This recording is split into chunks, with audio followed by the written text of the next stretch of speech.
Okay. You know what that means. That means we are ready for another In the Kitchen with Paul and Judy. Hi, welcome to our channel.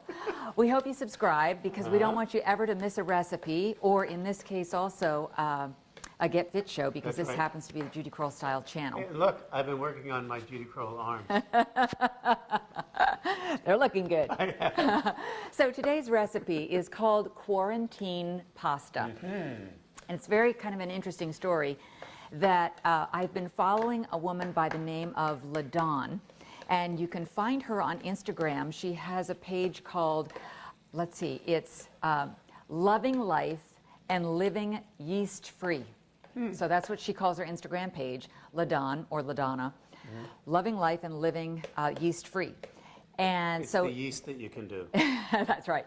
And so I got the recipe off of her Instagram page, but she says on her Instagram that she got the recipe from a Chicago housewife who also has an Instagram page called, let me think if I can remember this. It's A Life from Scratch. Oh. A Life from Scratch. So I'll put those at the bottom of the screen for you, and then you'll be able to look them up as well. So this has been passed on and passed on and passed on, so now you'll be able to pass it on, and now you have 3 sources that you need to reference since you got it from us.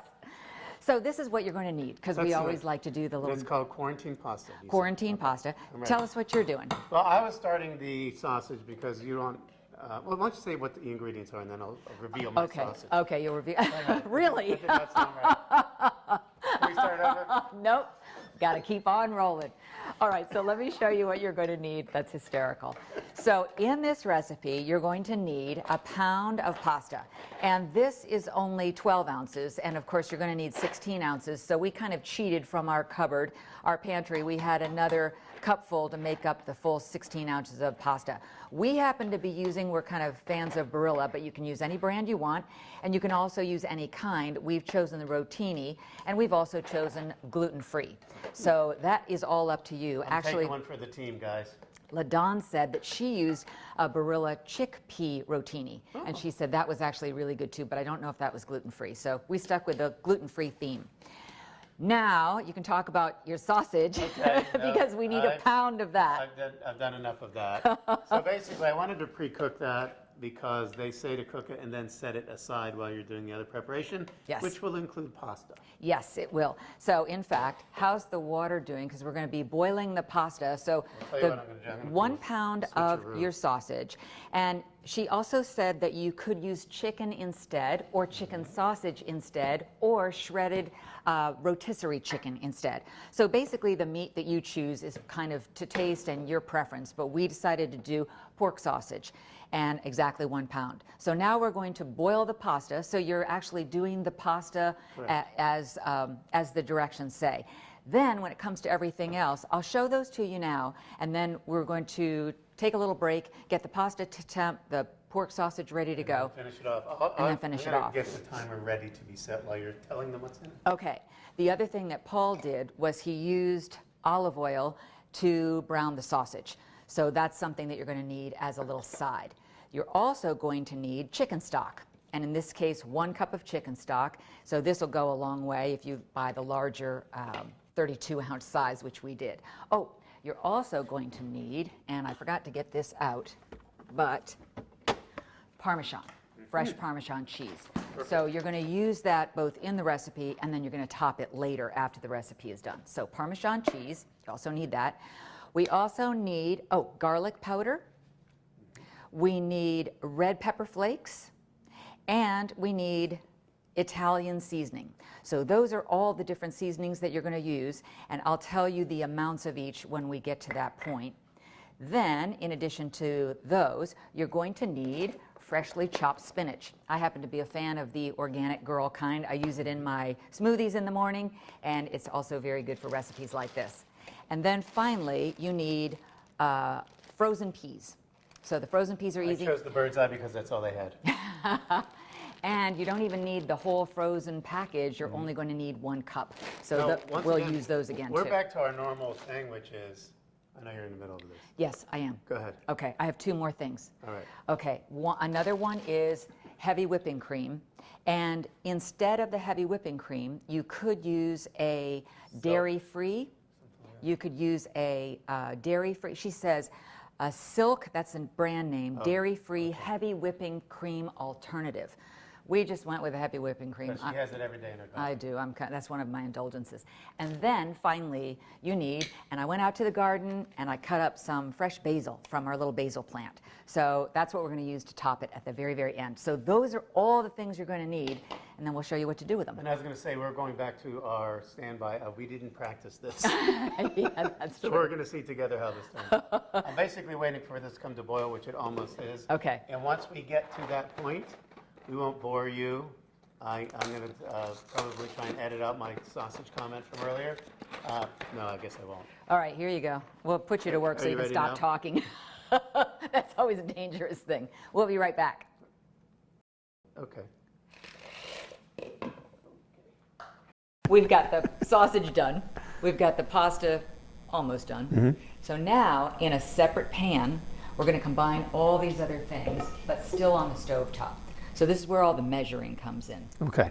Okay, so I've got the heavy whipping cream, 2 cups. So we'll start with that. And as I mentioned earlier, you can use a dairy-free substitute if you'd like to. Are you done with that? Actually, no, honey. Okay. Use the same. Oh, for the chicken Because stock. why dirty another one?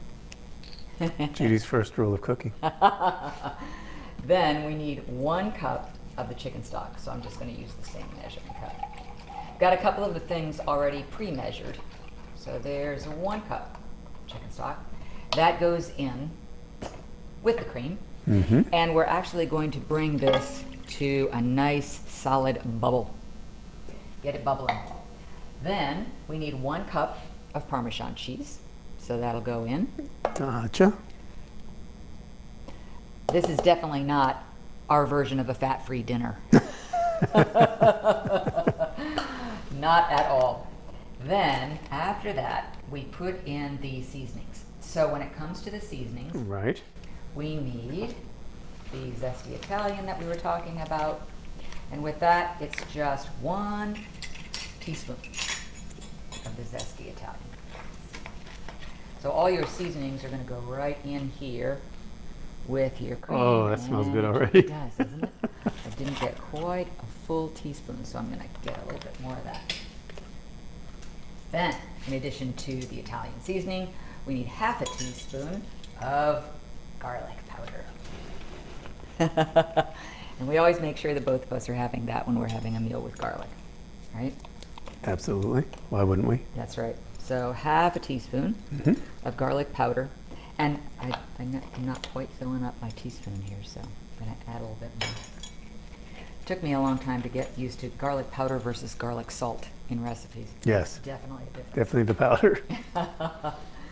Then, talk about the red pepper, because Oh he's yeah. the grocery shopper. In the days of COVID-19, they're always out of something that I need. Yeah. This was the only one that had, and it called crushed red Yes. pepper. Instead of red pepper flakes, it's Right. crushed red. It's crushed, which probably to me is the same thing. And They're- otherwise it was all ground powder. Yeah. And they called for flakes, so that's as This close is as I could come. perfect. And when it comes to the pepper flakes, you need half a teaspoon. So just like garlic powder, half a teaspoon of the red pepper flakes. And those are the only seasonings. We're not using any oregano or dill or anything like that. But let me go ahead and get that going so that it's going to be boiling, as it says, bubbling away. So at this point, is the pasta ready to drain? Well, or do tell you want what, to I'm going just to let keep it, sit? and it's off the heat. Okay. We're going to wait till that comes to boil. We will shut them out for another couple of minutes, because how long is the boil? 10 minutes? They say that it takes about, it may depend on the size of the pan and of course the coverage of the heat, but it says let it start boiling away, which should be about 8 to 10 minutes worth, yeah. And then we'll add in the spinach, and then we'll add in the peas, and then we'll add in Parmesan, and we'll add in basil, we'll add in the pasta, we'll And the add in the sauce. meat, yeah. So there's still quite a lot to go. Although it's a pretty easy meal to do, and even though I said it's definitely not the most fat-free or healthy meal we've ever done, there's still, I consider spinach and peas pretty healthy. Yes. I agree. And the red pepper flakes. There you go. I think we're ready. I think we're ready. That's the sound. What do I have to do now? First apron. Okay, so now we turn off the timer first, but then you drain the pasta, correct? Yep. Okay, so that's ready to go. And this has been, the sound of the timer was actually 10 minutes for getting this milk and chicken stock and Parmesan cheese mixture to kind of thicken. Pasta drain, boss. All right. Looks great. This isn't like as thick as being able to eat it with a fork, but it has thickened up for 10 minutes. Course, yeah. So I think we're probably ready for the next step.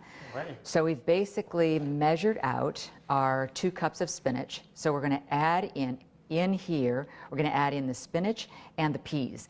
The other thing that the recipe didn't say was to cook the peas first. So we're just going basically from frozen peas, 1 cup of frozen peas and 2 cups of spinach right into that mixture. Okay.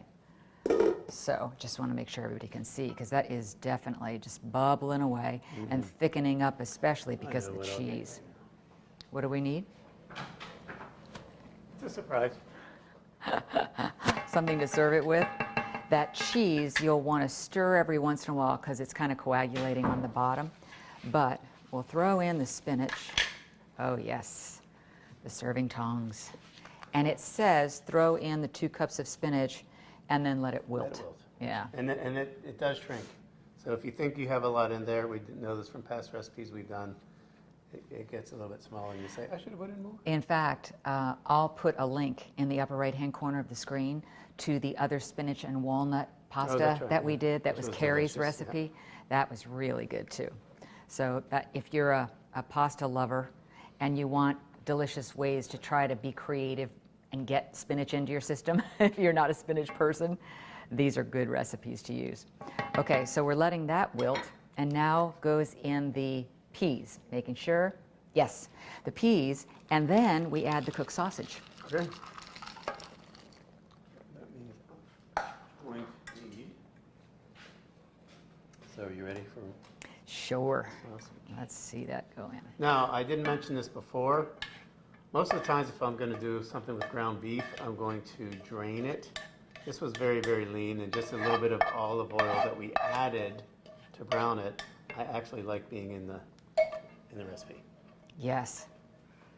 Very good. And I think what's going to happen, and we've done this before sometimes with stir fry, where we haven't cooked the broccoli ahead of time, and we've let the temperature of everything that's in the pan, in the wok, if you will, cook the broccoli. I think the peas are kind of the same way, where they're going to cook within this sauce. So at this point, I'm hoping that you can kind of see, without my spilling it all over the place, how good that looks. Is there goodness in there? There is lots of goodness in there. So we've now cooked the pasta, and now we're going to add in that cooked pasta. Yes, definitely need a great big pan for all of this, right? With still a little bit of room to stir it all around. Wow, I know. This looks and sounds delicious. You can hear that wonderful bubbling away. It is bubbling away. And the pasta, of course, is going to start absorbing some of that goodness, as Judy calls it. For sure. That is going to be fantastic. I almost feel like I need a pan that's even bigger than this. I don't think we own one, do we? No, that's our everything pan. Mm-hmm. For those that remember, we were talking about this before. That was back in the days when Robert Irvine was appearing on HSN, the shopping channel. Yes. And this was his everything pan, and I still use it. Because the kitchen sink is fitting in here. Yeah. Oh, fantastic. In fact, you're probably going to see that I could have even added more spinach, because Paul's right, the recipes really do just absorb the spinach. I think we're actually ready to pour that right into our bowl. And then, yeah, let's just put it, let's just take that guy away, if you will. Thank you. And I'll let you just pour it right there for the camera. And while you're doing that, excellent, let me turn great, Paul. Look at that. And we did See? find that we had the perfect bowl for the serving. That kit with Judy came in handy. Yes. And now all we need to do is hire the army that's going to eat it. Look at the size of this meal. I know, we don't have That's teenagers great. anymore. Thank you. So the next thing is a little bit more of the Parmesan cheese sprinkled over the top. And of course you can put that at the table for each person to serve him or herself. And then finally, last but not least, and I didn't want this to wilt, so I let it just kind of percolate in the refrigerator, but this is the basil that you can also add. And it's totally More of a garnish. more of a garnish, yeah. So I could actually even do that just to let some of that flavor. And it also makes for a very pretty presentation, just to add a couple pieces of the basil. But if you wanted to, you can just cut it up the way you would if you were making a pasta.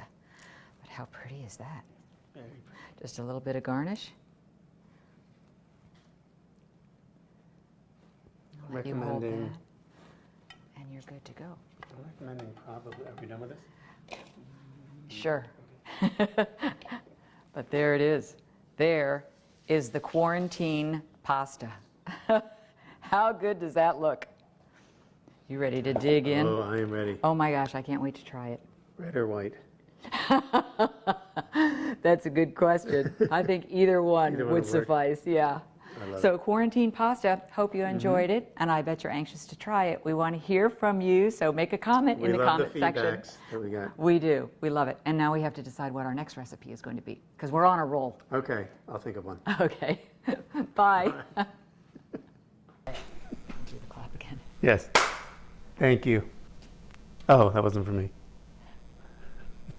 It never gets old. No. Never gets funny. No.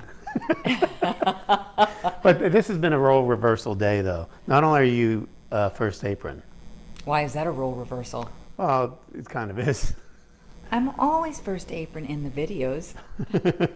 Not in our regular. But then Judy's usually the one that says something and says what I say. Right. That was me today. Yeah, you're right. Everything's back. All right, so you go on. Are you ready? Should we turn everything off Yeah, again? we'll turn it off because it's going to boil for 8 minutes, and then you will see the finished product. Don't go away.